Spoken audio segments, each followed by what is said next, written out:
এয়া মাফুচি আইলেণ্ডত আমি এতিয়া চাইকেল চলাই আছোঁ। এখন হাতেৰে চাইকেল চলাইছোঁ আৰু ইয়া বিস্তীৰ্ণ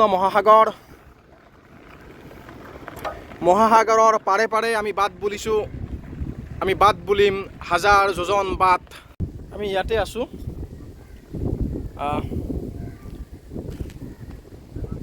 As tourists from India, we have come here to Maldives and we are spending a good time at Maldives, you know, witnessing the great Indian Ocean in front of us, the majestic beauty of mighty Mahasagar, Hind Mahasagar.